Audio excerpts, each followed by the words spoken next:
two full super blue moons, Mercury retrograde and Uranus retrograde. August energy is amplified and super jam-packed, full of emotions, feelings, things that are being revealed and allowing or insisting, however you want to view it, an intentional pause for you to slow down in specific areas of your life. The purpose of this month is to reveal and enlighten you, to have you slow down and go back over and revise or rethink some projects or activities so you can fine-tune and tweak them to better yourself so you can move forward again, better with this area of your life with ease and grace. Hi, I'm Patricia Tate with willowgracemystic.com, and this is your astrology forecast for August 2023. Pisces Sun and Pisces Rising. We start the month off on August 1st with a super full moon in the sign of Aquarius. Now, this is the first of two full moons that go on this month, and the second one is going to be a blue moon. So the first house that I look at is where the sun is, and that's your sixth house. The sixth house is your mental, physical, spiritual health, well-being, and where I am of service to others. It's also the house of pets. And so this is where your focus has been. How can I be of service to other people? And how do I balance my home and my work life? But it is illuminating your 12th house. Now, the 12th house is Aquarius. It's about progressive, humanitarian, innovative, thinking outside the box, creative. And so a full moon in the 12th house is associated with what is hidden, what is things that are secrets, and it's confinement. A full moon in the 12th house is going to signal some endings of confinement or culminations in these areas of your life. There could be an ending with where you are no longer withdrawn or seclusion from others. Maybe you've had this low energy and now you're going to now have energy to get out and do things. The full moon in this house is also about revealing through your dreams, through your intuition, or revealing possibly an ability, intuition, psychic ability that you did not know that you had. Remember that full moons, they bring results and changes that help you to get closer to ultimately where you want to be. And this one is on the eccentric side, and it's about you striving for more independence. It's about, since it's a super moon, it means it's closer to the earth, it's going to look bigger, and it's going to illuminate and reveal things with more drama than normal, and it's going to amplify the energy. So as we move forward to the 16th, we're going to see now that we have this new moon. So a new moon in the sixth house, remember we did talk about with your sun being there. Now we have this opportunity to set these new moon intentions because you're ready to come out of confinement. You are ready to be part of the world again.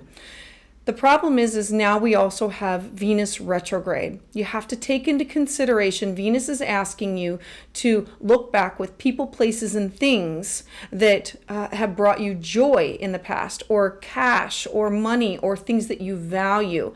And so setting this new moon intention is, how can I do these things and find a balance between my home and my work? She's reminding you of things that you've done in the past so you can set new moon intentions of, I want to volunteer, but what's volunteering too much? I want to have these pets, but what is too many? I want to work from home, but how do I make that happen? New moons, this one is about getting the attention of things that will bring you joy and love and romance and being generous. And I want to be able to take up some new hobbies, and how do I find the time to do that? And so look to where Venus is having you go back with her retrograde, bringing these people, places, and things, these memories of things that you used to do back into play in order for you to move forward and manifest these new moon intentions.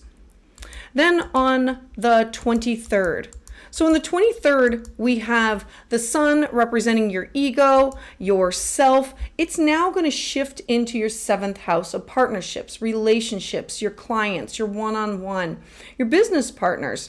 And so now Virgo is like the taskmaster that says, we have these chores, we have to get them done. This will take precedence. On the same day, Mercury is going to station retrograde.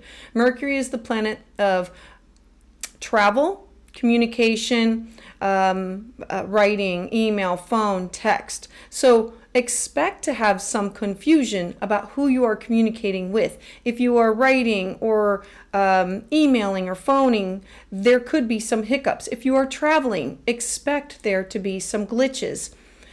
You are going to have to do the taskmaster activities of when you write contracts. If you have a lot to get done, Virgo is about taking it and chunking it in order to get all of these things done that you plan on doing with your partner, with your relationship, with your significant other, with your friends, or with your clients. As we move forward to the 28th, we now move to Uranus stationing retrograde in the sign of Taurus. Now, Uranus has been in your third house for the last year and a half, being activated by the lunar nodes and the eclipses, wreaking havoc with all forms of communication and your classes that you're taking and your neighbors and your siblings, and it's just rocking your world.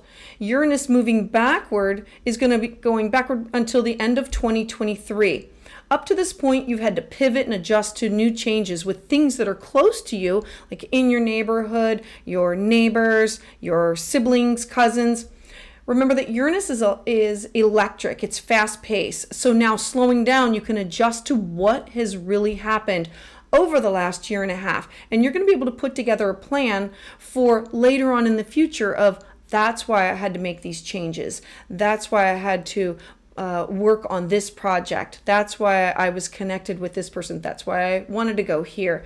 It's about you saying, oh, I made all these crazy changes and it put me in contact with these people, places, and things. And now I'm going to be able to better make use of it because Uranus is where we see brilliance. And now you're going to be able to make better use of where he has wreaked havoc in your life and brought great change. Then on August 30th or 31st, depending on where you are at, we have a blue moon and it's a full moon in the sign of Pisces. So the sun is still in your partnership sector. And we still have Mercury retrograde, but now the full moon is going to be occurring in your first house of self. So remember, full moons, they reveal and they illuminate. And the first house is associated with you, your body, your appearance, how people see you, how you appear to others. And so a full moon is going to signal that now there's a culmination, now there's an ending, now you're ready to share some part of your life.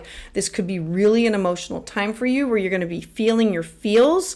And this is things coming to an end with maybe it could be an exercise program and you reach your goal, or this is about a new look for yourself or a new image or changes to your personality or your health at this time.